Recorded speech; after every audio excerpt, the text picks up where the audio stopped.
live from WTVO Rockford and your home team. Eyewitness News at 6 starts now. The state line is expected to get measurable snow overnight. Health experts warn residents to make sure they're properly prepared. I bought it on the 1st of July of 1978. Been here ever since. A veterinarian that spent decades in the Forest City is retiring. We'll show you his celebration and tell you what he plans to do next. As people practice their downward dog at a yoga session today, puppies filled the room to give them an extra boost of happiness. We'll explain the reason the four-legged animals were a part of the class. Good evening, I'm Alexis Carpello. Thanks for joining us tonight. Now we'll get to those stories we just told you about, but first, the state line is expected to get some snow this evening. We'll head back over to the Weather Center with meteorologist Jordan Wolf as he's closely tracking the storm. Hey, Jordan. Thanks, Alexis. We are tracking that snowstorm that'll move through in the overnight hours. The National Weather Service again has issued that winter weather advisory that takes effect at 9 p.m. tonight. That lasts through 6 a.m. tomorrow for almost the entire viewing area, excluding Rock and Walworth counties in Wisconsin. Now, if we zoom out, we still see those snow showers beginning to work their way in. Some of those may not quite be reaching the ground yet, but I promise you they will over the next few hours. We see those really starting to pick up here, starting at around 9 o'clock here this evening. That advisory takes effect at 9 o'clock as well. And then if we time those out later, we see them picking up into the later part of the evening as well, probably moving out by the early part of the morning. Still might see some lingering flurries into the later part of the morning. We time these out here with this graphic. We see those really picking up into the overnight hours close to 10 p.m. midnight to 4 a.m. That's when we really see those picking up. Luckily, that's the overnight hours, but we still could see some slick spots into the morning. I'll break down details on snow totals and how much we expect to see coming up in my full forecast a little later. Thanks, Jordan. A number of state line communities have already declared snow emergencies ahead of this storm. You can see them all and the details over on mystateline.com. And don't forget, the Rockford has an app designed to help residents during the winter. City leaders say the Snow and Ice app will provide information about things like snow emergencies and a residential progress map. The map shows whether streets have been plowed. You can find all that information by using the My State Line app. And as that snow Jordan just told us about falls across the state line, when it's time to clear off your driveway or sidewalks, health officials emphasize taking the right steps to protect yourself. One of the ways to do this is to protect your hands. Health experts say one of the most frequent injuries she sees during this time of year is injured hands from people trying to catch themselves slipping on ice. Another way is to make sure you have the proper gear on to prevent frostbite. Anytime you have blanching or whiteness of the fingertips, you should go inside immediately. For if it's been prolonged, any numbness or tingling to the fingers. The first sign of frostbite to the fingers is any blistering, and for sure I'd recommend seeking medical attention for that. She says the best way to avoid injuries is to be prepared for snow before it falls, like having salt and dressing properly. Wisconsin police are looking to identify a man involved in an armed robbery. City of Beloit police say it happened earlier this month. This is the man they're looking for. One of the two suspects had already been arrested. If you know who he is, submit a tip or call police. An app near the testing stage could immediately help determine if someone has a concussion. The app is called Flight Path. It's being developed by OSF healthcare researchers. The game takes 2 minutes to complete a test for visual, perceptual, and physical impairments. Experts say it can be used on the sidelines of a game or on a playground. Doctors say the app doesn't rely on someone being truthful about their symptoms, such as an athlete who could downplay how they're feeling to get back in the game. Because they want to keep playing, right? And we term that sandbagging. And the current tests that we have really don't have a protection against sandbagging. They're so reliant on people being honest with their symptoms that if somebody doesn't want to tell you, there's not a whole lot you can do. But this application that we're using is meant to test all of the different ways in which a concussion can manifest, and there are many. Pilot testing could start in 6 months, but may take a few years to be FDA approved. A long-term veterinarian in Rockford is retiring. Dr. David Helen at Alpine Veterinary Hospital opened his practice in July of 1978. Now, over 40 years later, he's hanging up his equipment and heading into retirement. During his time in the Forest City, he's been a part of many groups. He tells us he's loved the Forest City. I tell people, I don't have clients, I have friends. Rockford is just literally fits me very well. I just love this place. He tells us he's working on projects that don't relate to animals, rather focusing on historical society topics in North Dakota. Thanks for your service in Winnebago County, Dr. Helen. We hope you enjoy your retirement. A local humane society partners with a fitness expert to help get puppies adopted. While people came in for a good stretch, they were greeted by little wagging tails. Nicole Delgado went to the Rockford City Market where puppies were assisting. Nicole, what was it like? That's right, Alexis. This morning, Rockford City Market partnered with the Paws Humane Society to host a puppy yoga, where people were able to relax, do some yoga with a few energetic, adoptable puppies. All the puppies are around 8 to 11 weeks old. These furry friends are ready for adoption. The Paws Humane Society tells me the adoption process is easy with a quick application. All the puppies are currently in foster homes until they're ready for adoption. I was able to speak with the manager of the Paws Humane Society, Michael Flickinger. He says today's yoga is the opportunity to get puppies socialized with people and other puppies. It's going to be, a really nice, relaxing environment for, the people doing yoga and a fun experience. And then obviously getting to see the puppies and everything is kind of therapeutic and just kind of nice for the puppies and the people. The group hopes to make puppy yoga an annual event to help puppies get adopted. If you're looking to adopt or foster, find this story on mystateline.com. Alexis? All right, thanks, Nicole. A local tradition started during the pandemic is gearing up for its second year. Rockford Region Restaurant Week kicks off Monday. More than 35 dining establishments are offering deals. One owner tells us the event comes at a perfect time as some restaurants could use a financial boost. The character of the city comes from the people that are running small businesses here, and every time you go and you spend your dollars there, you're actually helping out somebody that lives in the community, and the money stays in the community, and that's a mission of ours, and it means a lot to us when people come out and support any small business. You can find a full list of all the deals being offered on the My Stateline app. The Omicron variant spread rapidly across the nation, causing a spike in hospitalizations and impacting businesses in many sectors, from restaurants to travel. Alexandra Lamont reports on how some lawmakers in Washington want to address these problems. She's keeping you connected to the nation's capital.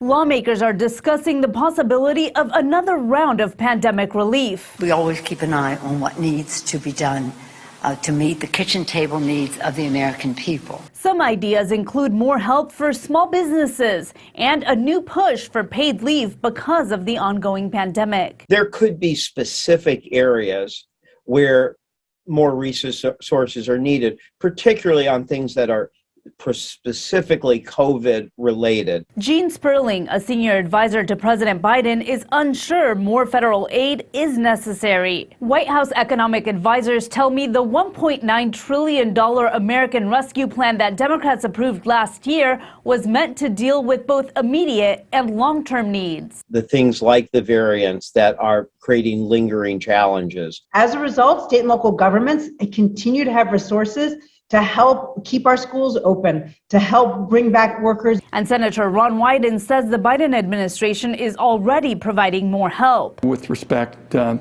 testing and masks. For now, fears of inflation are limiting any consideration of more stimulus. Republicans like Iowa Senator Joni Ernst think the government already spent too much. Gas prices mean something. Groceries, if you go to the local grocery store, the costs are up significantly. If additional pandemic relief can get support, it would likely be included in next month's government funding package. In Washington, Alexandra Limon. Now, your first warned weather forecast from meteorologist Jordan Wolf. Well, with snow that's moving in tonight, the National Weather Service has placed most of the viewing area under a winter weather advisory that goes from 9 p.m. tonight until 6 a.m. tomorrow morning. We look at those snow showers on satellite radar. We're starting to see some of those move into the viewing area toward the north and the west as well. Here's that clipper system that'll be moving through over these next few hours and into the overnight as well, bringing us a few inches of snow. We look at the future cast, we see those starting to move in and really picking up there by about 10 p.m. tonight. I do think most of the area, if not all of that, will be covered by snow by then. There's at least the snow showers. Those will move out toward the early part of the morning tomorrow. We might be dealing with still a couple of flurries by the early part around 5 or 6 o'clock in the morning. Then we look toward the back half of tomorrow. We get some more sunshine and some more cloud cover as an advance of another system. But this first system, we're timing this out, really starts picking up around 10 p.m. tonight. That's right after the advisory takes place.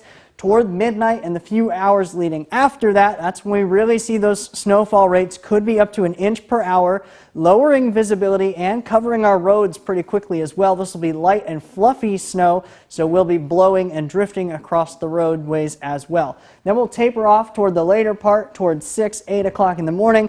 That's when we start to see those begin to move out, and roads will be a little bit on the clearer side toward the afternoon, assuming that they get plowed. Now we do see some of the conditions for the snowfall to be a little bit higher toward the central part of our viewing area. 2 to 4 inches I think is pretty much expected for the widespread most of us. You'll see a little bit lower totals toward the south. That's because of the placement of this low pressure system in this clipper. But we could see some isolated higher amounts a little bit closer to the 5 inches where some of the heavier bands might set up over the overnight hours. We look at Futurecast in advance. This is the next system moving through Sunday night into Monday. Those are some of the flurries in advance of that, and then here's that second system beginning to move its way in. Those are two separate systems over the next couple days. Overall could bring us some significant snow totals between the two of them combined, close to 5 or 6 inches between them. I do think we get closer to the 4 inches on that first system than we do the second. So to break those two down, tonight and tomorrow morning, that first clipper, steady snow at times, could see close to 2 to 4 inches. Pretty widespread for the most of us tomorrow night into Monday. That's with that second clipper system that could bring us some chance for snowfall and another inch or two potentially. Our temperatures right now are a little bit on the cooler side. We're still sitting at 21 degrees here in Rockford at the present moment. Teens out toward the west, so a little bit colder as we head out there. Still calm here ahead of the snow showers that'll be moving in over the next few hours. This is our Mercy Health SkyTrack cam of downtown Rockford. And overnight tonight with those snow showers moving in, temperatures will get down to 12 degrees, still a little bit on the cooler side with those chances for snow. Definitely could see some slick spots all the way into the later part of tomorrow morning as well. Tomorrow temperatures get up to 17 degrees, so a little bit on the cooler side. Still dealing with some of the flurries by the later part of the morning.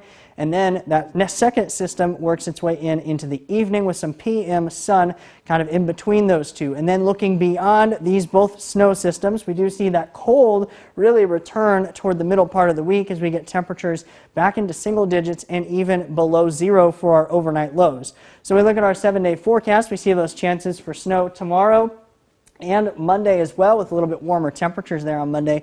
And then we get really cold to the middle of the week. Another chance for snow on Thursday, but we do get a little bit warmer toward the back half of the week. Now sports with David Greenberg. Well, the time has come, just about an hour away now from kickoff of the divisional round playoff game from a frigid Green Bay as the Packers set to square off against the 49ers. There were very high expectations from the Packers going into the postseason, and the time is now to make that push for a Super Bowl. With that goal in mind, Randall Cobb says this team is looking for that storybook ending to the season. Cobb has spent 9 of his 11 seasons with the Packers, and after battling injuries pretty much this entire year, this may be his best chance to get that ring he's been chasing for over a decade. You know, just being able to come back, it definitely would be a storybook ending for this year. Past 4 years, I've been watching the playoffs from the couch. I haven't seen the playoffs since 2016, so I'm really excited for the opportunity to be out there and help contribute. In the early NFL divisional round game, they're deep in the fourth quarter from Nashville, all tied up at 16. Last night in the NBA, the Bulls fell to the Bucks 94-90, but the final score was not the worst loss the team suffered. The Bulls said today Alex Caruso will require surgery. He's expected to miss 6 to 8 weeks for a fractured wrist he suffered after this hard fall. Grayson Allen was given a flagrant 2 and ejected from the game following the foul. Bulls are already stretched pretty thin as Zach LaVine and Lonzo Ball are sidelined with knee injuries. Head coach Billy Donovan went off on Allen after saying this could have been much worse. For Alex to be in the air like that, for him to take him down like that, you could have ended his career. and he has a history of this. And that to me was really dangerous. And I really hope the league takes a hard look at something like that, because they could have really seriously hurt it. At the high school level today in Pecatonica, there was a big girls game. The Lady Indians hosted Orangeville. Orangeville came in with a 19-3 record. Pecatonica shot the lights out, though. This is Lauren Mellentine hitting from behind the arc. Then the Orangeville freshman Whitney Sullivan. She's a big-time talent, about 6'4", showing her post moves. Down low and scores off the glass. Here's Sullivan again in the post. She led Orangeville with 20 points. But Peck kept launching those threes. Mellentine again connecting. She had 17. And it's Madison Carlson. She'll sink another one from deep. Peck handed Orangeville its first Northwest Upstate Illini Conference loss of the season, 46-45. And in a big northern matchup, Winnebago defeated Stillman Valley 53-40. Bago improves to 6-0 in the conference. Stillman still 5-1. Got some high school postseason action going on around the state line. There was some sectional boys bowling today from Viking lanes. There was a huge crowd on hand. Every lane was completely packed. Harlem Huskies were the favorite coming in, but let's start with the host Tonaniga Indians. Here's the sophomore Charlie Hunt. How about this beauty? For a strike. Hunt was the second highest bowler, averaging just under 227 over his 6 games. And it's Logan Moore. Gets the final 2 for the spare. Moore finished 77th. Check out the Huskies now. Here's Jamarian Simmons. He gets the strike barrage started for the Huskies. He finished 21st. Here's the final frame now for Devin Titus. He gets the first for a strike. Also got a strike on the second. Here's the third. Closes it out with a turkey and a 256. The freshman finished 8th overall. Now it's Eric Roberts.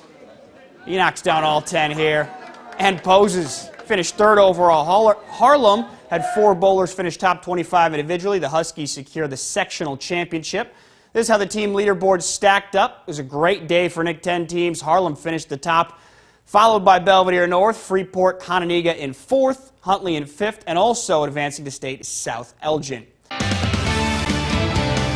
First One interactive radar from Rockford Auto Glass is showing those snow showers beginning to move their way in over the next 7 days. We have a few chances for snow, including tonight, tomorrow night, and Monday as well. And then temperatures really take a tumble toward the middle part of the week, reaching 11 on Tuesday, 10 on Wednesday, and then we warm up toward the end of the week and weekend. Well, thanks for making us your home team. Have a great night.